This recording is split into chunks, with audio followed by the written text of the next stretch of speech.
Hello guys, today we are going to discuss an important question of the electrostatics, and the question is we have to find out the electric field intensity of a dipole on its axial line.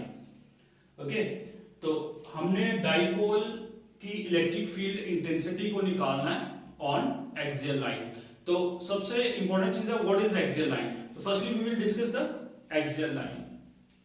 So axial line को मैं थोड़ा सा define कर देता हूं. जैसे suppose मेरे पास एक डाइपोल है. ओके, ये एक डाइपोल है और इन दोनों चार्जेस के सेंटर को मैं एक लाइन से क्या कर रहा हूं, ज्वाइन कर रहा हूं. तो ये जो लाइन, इसको मैं अगर एक्सटेंड करता हूं ऑन आइदर साइड, ठीक है, that is called as axial line. तो ये जो लाइन है जो इस लाइन के अलोंग ड्रॉ की गई है, ठीक है, ये डाइपोल की क्या कहलाती है, एक्सियल लाइन कहलाती है. So how you can define the axial line. Axial line of a dipole is a line joining the centers of two charges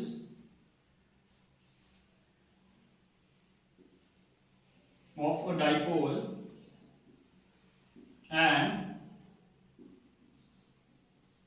separated on either side.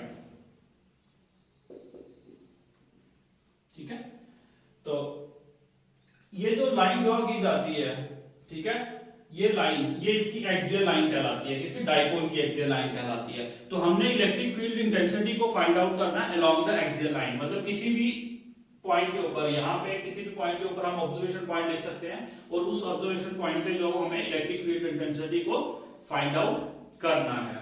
Okay बेटा, जो आपका एक्सियल लाइन है इसे and on position भी बोला जाता है. ठीक है, it is also called as end on position. तो ये क्वेश्चन आपको इस तरीके से भी पूछा जा सकता है, electric field intensity of a dipole on its axial line या फिर on it's and on position. Okay, तो आपको एक्सियल लाइन का पता चल गया कि एक्सियल लाइन क्या होती है. तो अब चलिए क्वेश्चन को स्टार्ट करते हैं. तो चलिए हम सबसे पहले डायग्राम को ड्रॉ कर लेते हैं. जैसे सपोज मेरे पास एक टेस्ट चार्ज, एक डाइपोल है, ठीक है, और डाइपोल, इसका चार्ज भी क्या है, Q, और इसका चार्ज भी क्या है, Q, क्योंकि आपको पता है मैग्नीट्यूड डाइपोल का जो है दोनों चार्जेस के ऊपर क्या होता है, सेम होता है. तो ये A पॉइंट के ऊपर चार्ज को यहाँ पे प्लेस किया गया और यहाँ पे B पॉइंट के ऊपर, और आपको पता है कि दोनों के बीच का डिस्टेंस जो है वो क्या होता है, ट्वाइस A होता है. तो ये सेंटर पॉइंट है चार्ज का O. तो यहां से यहां का डिस्टेंस क्या होता है, स्मॉल a, और यहां से यहां का स्मॉल a. तभी ये टोटल डिस्टेंस कितना बनता है, ट्वाइस a. तो ये इसका सेंटर पॉइंट होता है डाइपोल का. तो चलिए कंसीडर करते हैं कि ये हमारे पास एक P पॉइंट है, ऑब्जर्वेशन पॉइंट. यहां पे हम इलेक्ट्रिक फील्ड इंटेंसिटी को जो है वो क्या करना चाहते हैं, फाइंड आउट करना चाहते हैं इस P पॉइंट के ऊपर. ठीक है, तो चलिए सबसे पहले हमने देखिए इलेक्ट्रिक फील्ड इंटेंसिटी निकालनी है हमें डाइपोल की.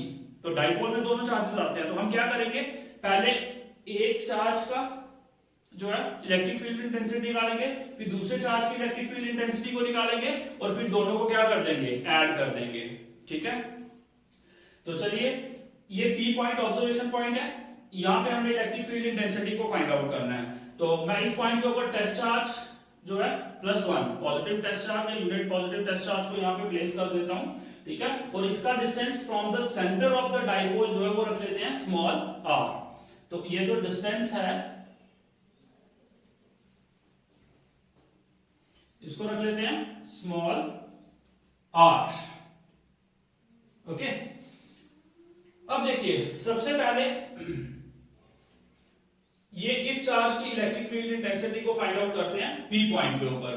ठीक है, तो सबसे पहले ये नेगेटिव चार्ज है, ये पॉजिटिव है, तो ये नेगेटिव इसको अपनी तरफ अट्रैक्ट करेगा, तो फोर्स जो है वो किस तरफ लगेगी, इस तरफ, और जिस तरफ फोर्स की डायरेक्शन होगी इलेक्ट्रिक फील्ड इंटेंसिटी की डायरेक्शन भी क्या होगी उसी तरफ।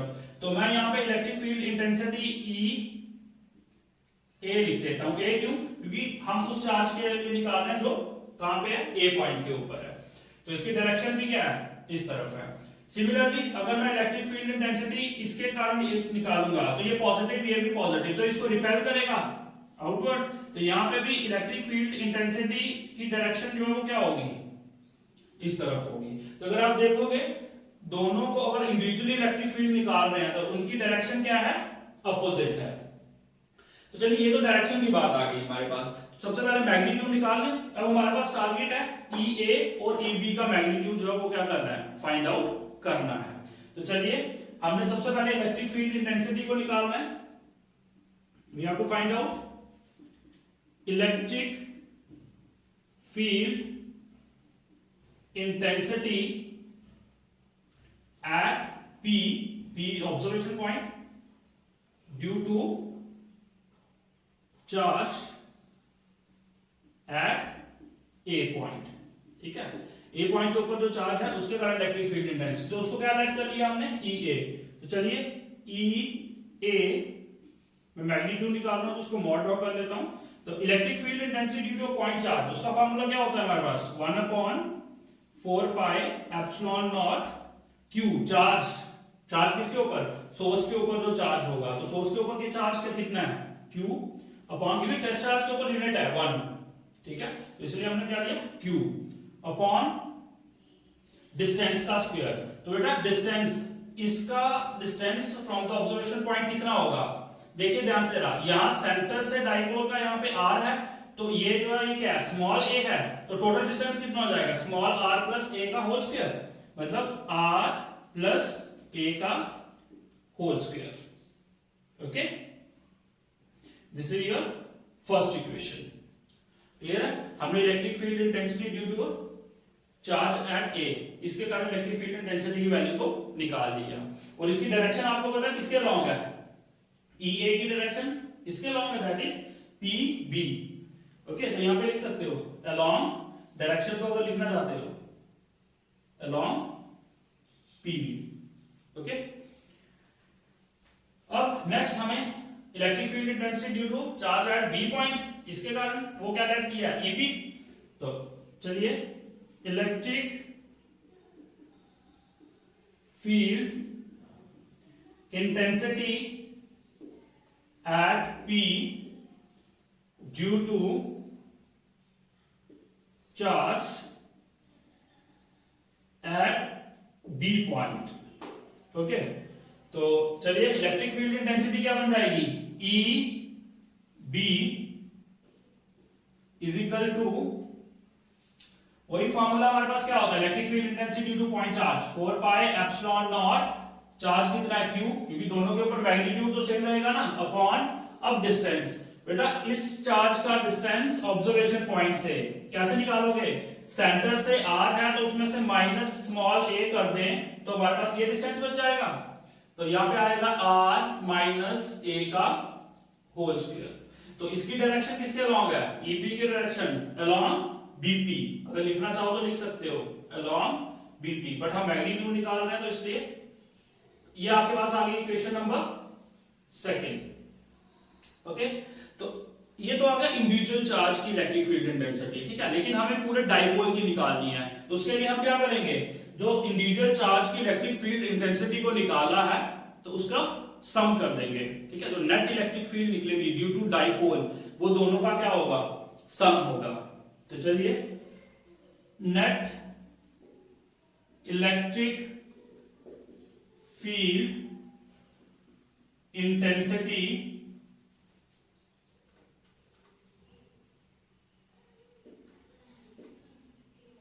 नेट ले लेते हैं capital E due to dipole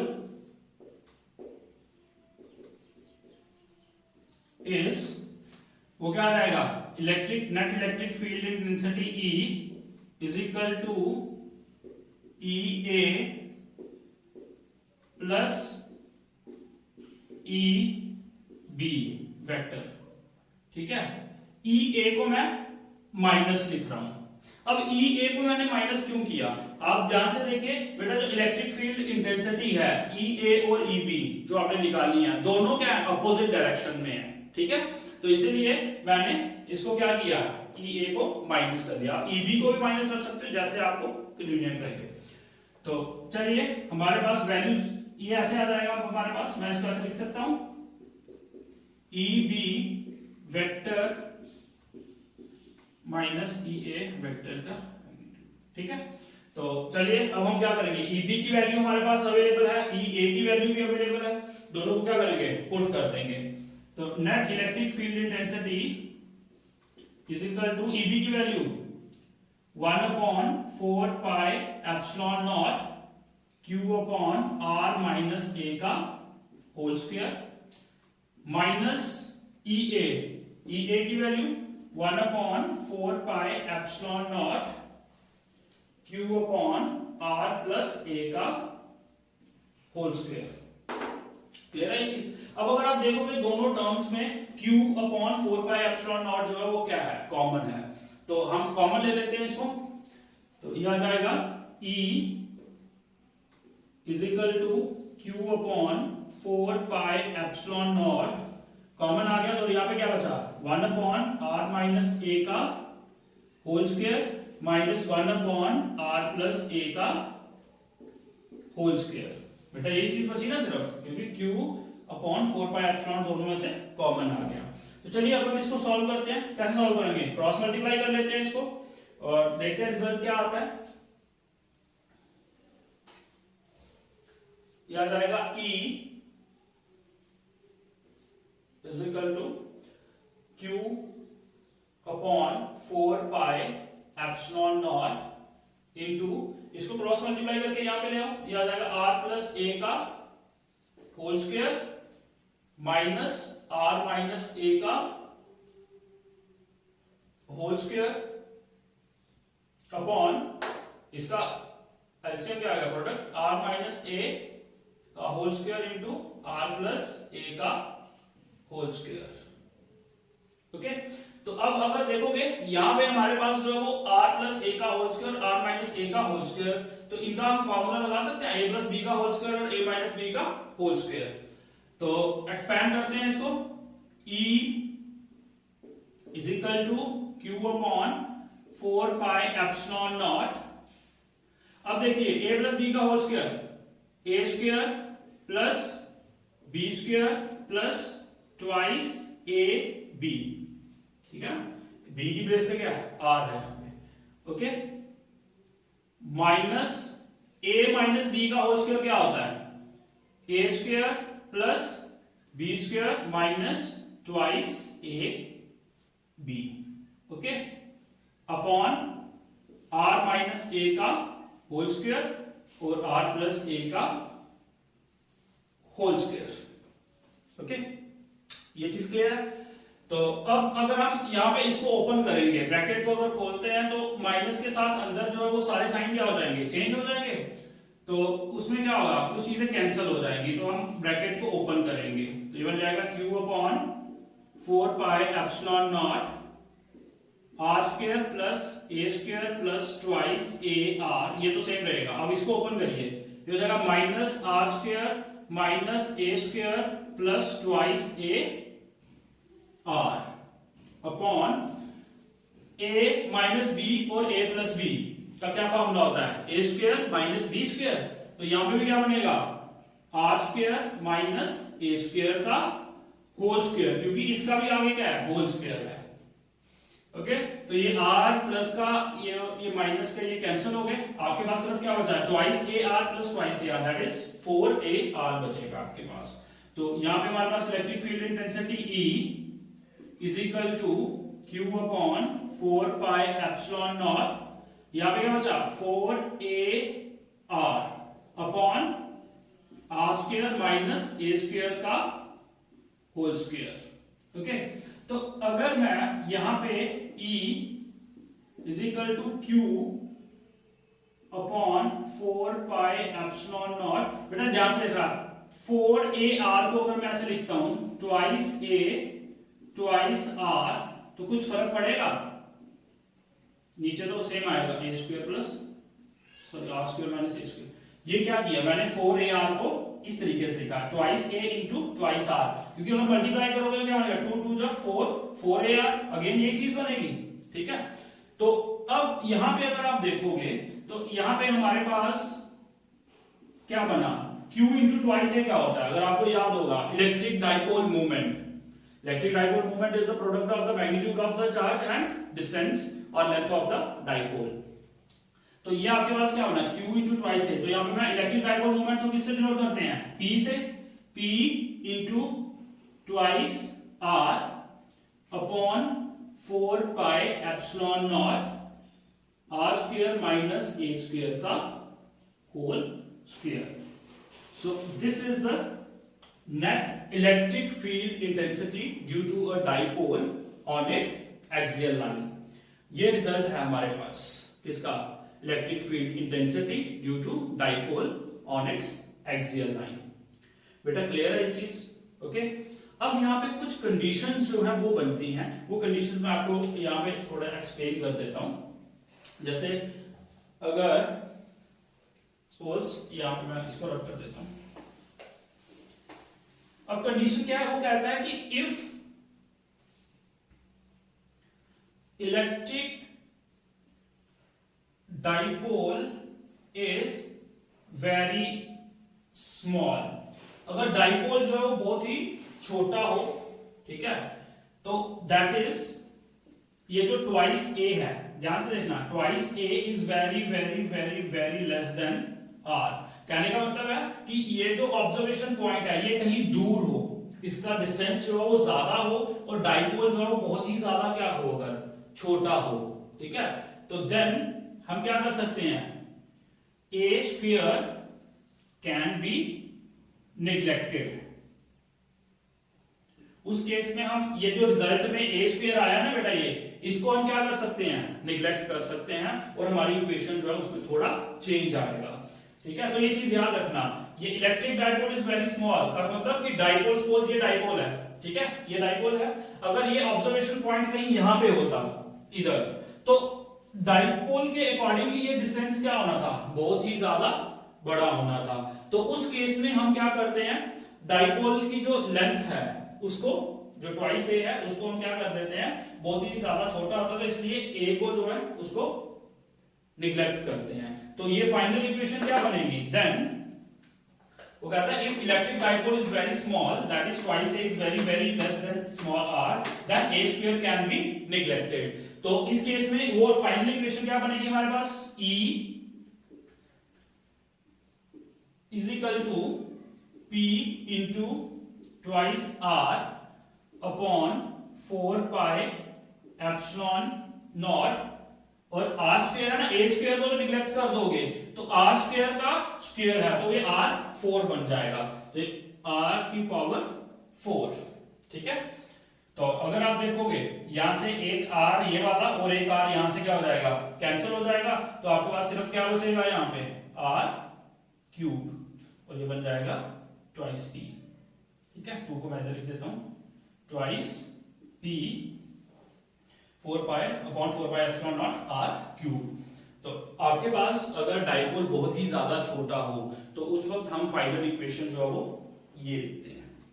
ठीक है, अब ये तो आ गया मैग्नीट्यूड। अगर आप देखोगे मैंने मॉड लगाया था इसके साथ, तो मैंने सिर्फ मैग्नीट्यूड की बात करी, तो बात आती है कि डायरेक्शन क्या होगी, जो फाइनल इलेक्ट्रिक फील्ड इंटेंसिटी निकाली, हालांकि ईए की डायरेक्शन हमें पता है, ईबी की डायरेक्शन भी हमें पता है, लेकिन जो फाइनल रिजल्ट हमारे पास आया, जो net electric field intensity I, उसकी डायरेक्शन क्या होगी, तो बेटा उसकी डायरेक्शन जो है वो अलोंग द एक्स एक्सिस होगी, मतलब आपके पास जो फाइनल इलेक्ट्रिक फील्ड इंटेंसिटी है वो अलोंग बीपी होगी।